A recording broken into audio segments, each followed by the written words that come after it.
लगाए गए हैं कि कौन सी पार्टी जो है पलड़ा उनका भारी हो सकता है।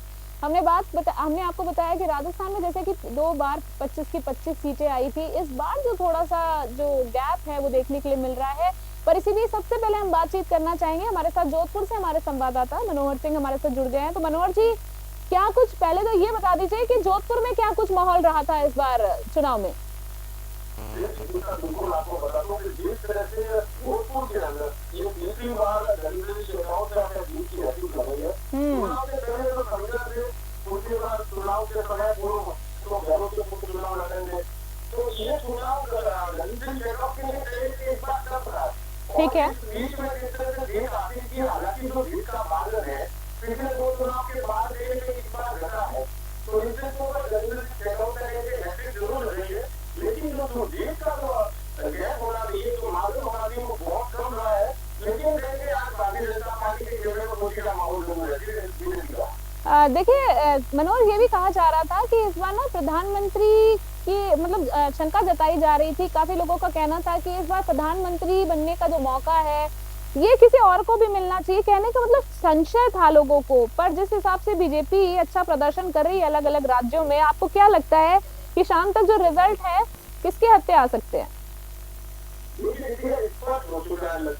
भारतीय जनता पार्टी को बहुमत मिल चुका है, चाहे वो एनडीए को जोड़ के हो, बहुमत में भारतीय जनता पार्टी और नरेंद्र मोदी सरकार बनाएंगे, इसमें कोई शक नहीं है, क्योंकि जो राजनीतिक समीकरण है वो यही अभी संजय दे रहे हैं और लगभग भारतीय जनता पार्टी की तैयारी भी हो गई है। तो एनडीए के जो घटक दल है उनसे भी लगभग साझा जा रहा है, निश्चित तौर पर सरकार की हो, लेकिन राजस्थान के अंदर जिस तरह की तैयारी भारतीय जनता पार्टी ने की थी 25 की हैट्रिक की, वो भारतीय जनता पार्टी रेकॉर्ड पे जरूर आई। ठीक है, तो अब ये आपने कहा कि जीत की तैयारियां जो हैं वो जोरों शोरों से कहने का मतलब शुरू हो गई हैं, तो लोग आश्वस्त हो गए, कहने का मतलब है आपका कि बीजेपी इस बार आएगी ही आएगी। चलिए थोड़ी सी बात कर लेते हैं, पिछले सरकार की बात कर लेते हैं। आप लोगों से मिलते जुलते रहते हैं मनोहर, तो क्या कुछ जब आप आम जनता से मिलते हैं तो कितने खुश हैं? आपको क्या लगता है कि कांग्रेस का कार्यकाल कैसा रहा है? क्या कुछ नाकामी उनकी रही है? क्या कुछ देखने को मिला जब आप लोगों से बातचीत की आपने? तो देखिए निश्चित तौर पर जो है स्पष्ट है कि जो पिछले 10 साल के अंदर मोदी का राज है, नरेंद्र मोदी के साथ एक साथ धर्म के नाम पर देखा जाए तो निश्चित तौर पर आम जन जो है सोचे, लेकिन जब विकास की और जमीनी स्तर के मुद्दों की बात जब आती है तो कहीं न कहीं आम जन में निचले स्तर के लोगों की बात करते हैं तो उनमें वो दर्द उनका जो स्पष्ट दिखाई देता है कि विकास नहीं हो रहा है, रोजगार नहीं मिल रहा है, महंगाई आसमान छू रही है, सब बातों का जिक्र जरूर होता है, लेकिन धर्म के नाम पर जैसे ही मुद्दे डाइवर्ट होते हैं तो आम जन के अंदर एक भावना आ जाती है कि नरेंद्र मोदी की प्रधानमंत्री होना है। तो इस तरह से मिली जुली बातें सामने आती है, लेकिन आज की राजनीति जो वर्तमान समय में चल रहा है वो लगभग धर्म पर आगे केंद्रित हो गई।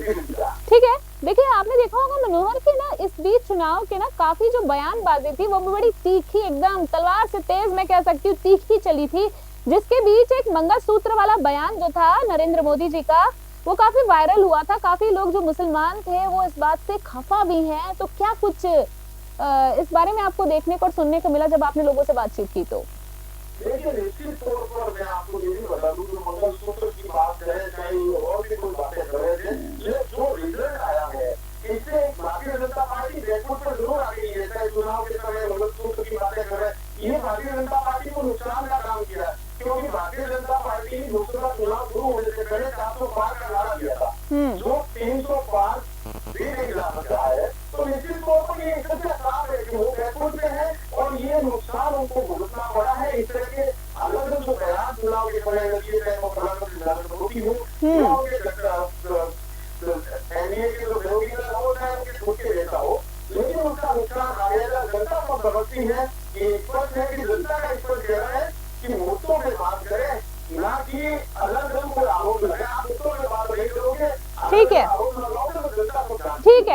ठीक है, ठीक है मनोहर, एक आखिरी सवाल मैं आपसे जानना चाहूंगी कि ऐसा भी कहा जा रहा है कि विकास के बजाय धर्म के नाम पर राजनीति हो रही है। साथ ही साथ कहा जा रहा है कि 2014 में देश में ना इतनी महंगाई नहीं थी, महंगाई बढ़ गई है, जो सामान्य जीवन है वो मुंगेरी लाल का जो है सपना जो है वो देख रहा है। तो क्या कहना है इस पर आपका मनोहर? मैं आपको बता दूं कि निश्चित तौर पर जो मैंने की आप बात कर रही हो 2014 में जो सरेंडर 400 का देता था, उसी सरेंडर को लोकसभा के बाद भी लिए भी स्मृति ईरानी लेके प्रदर्शन कर रही थी, छाती पीट रही थी, लेकिन आज वही स्मृति ईरानी जो है अमेठी से हारे, तो जनता ने समझ रही है महंगाई आसमान छू रही है।